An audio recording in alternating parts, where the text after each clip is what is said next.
일단 애들은 면역력이 떨어지기 때문에 당연히 이런 바이러스 감염이 잘 일어나고요. 또 다른 부위로 번지기도 잘 번집니다. 그리고 결정적으로 집에 애들이 한 명이 아니고 여러 명이거나 아니면 뭐 어린이집 다니고 초등학교 다니고 이제 여기서부터는 서로 접촉이 많다 보니까 주고받고 막 번질 수가 있죠. 자, 놔두면 낫는다고 알려져 있는 얘기도 많이 있는데 시간이 지나면 자연적으로 호전이 되는 경우도 있어요. 있기는 있는데 저는 이렇게 말씀을 드리고 싶어요.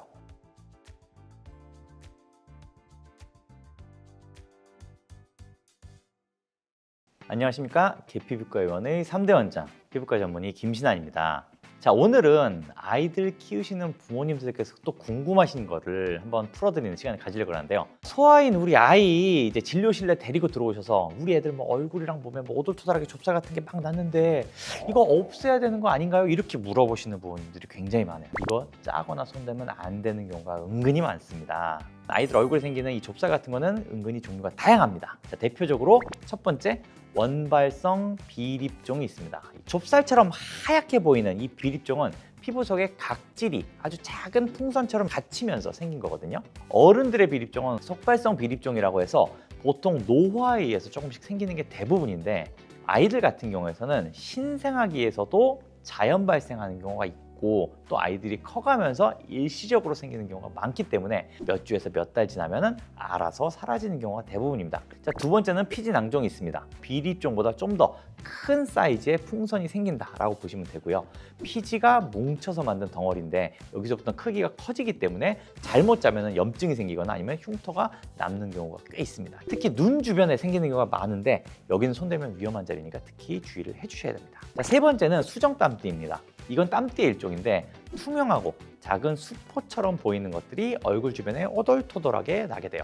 주로 이제 더운 날씨에 생기는 땀띠의 일종이기 때문에 짜지 않고 시원하게 관리만 해주셔도 자연스럽게 사라질 수가 있습니다. 자, 네 번째는 자극성 피부염이나 아니면 자극성 습진들이에요.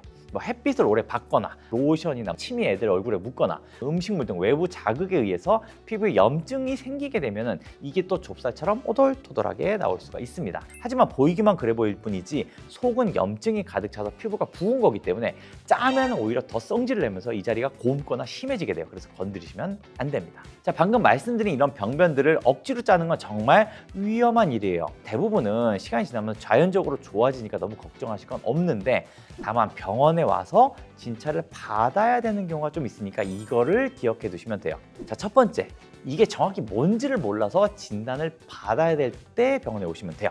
자, 자연적으로 좋아지는 건지 아니면 따로 치료를 필요한지 진단을 받아봐야 알 수가 있겠죠.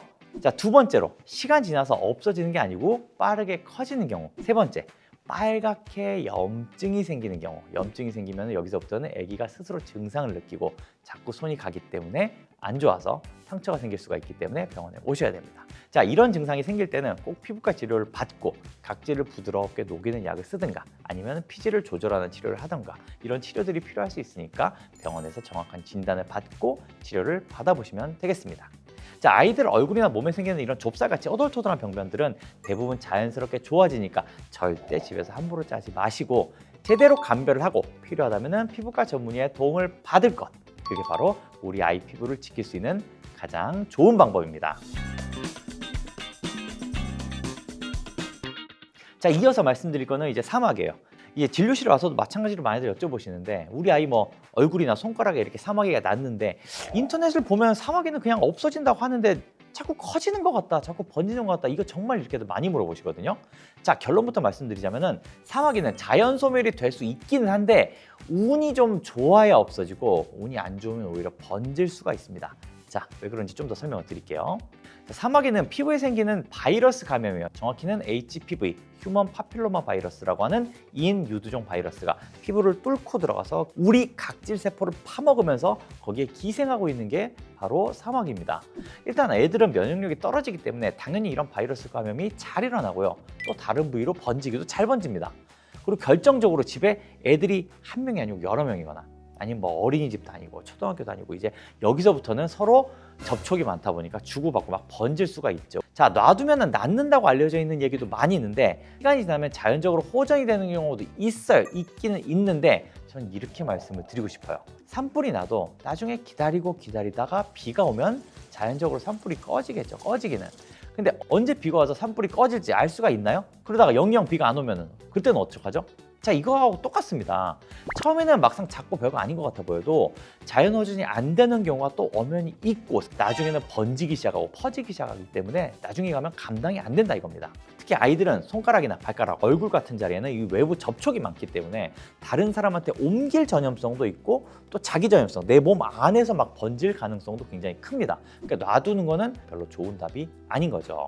자, 그러면 사마귀를 언제 병원에 가야 되느냐? 자, 첫 번째, 사마귀가 커지거나 늘어나기 시작한다? 이때 가셔야 돼요. 자, 두 번째, 손톱 주변이나 아니면 발바닥이나 얼굴, 생식기처럼 손이 잘 가고 민감한 자리에 생기기 시작한다. 또 그런 자리가 아니더라도 애가 자꾸 손을 대고 마냥 뜯는 것 같다. 자, 만약 이렇게 되면은 자연 호전 가능성이 여기서부터는 매우 떨어지고 번질 수가 있으니까 바로 피부과 치료를 받으시는 게 좋겠고요.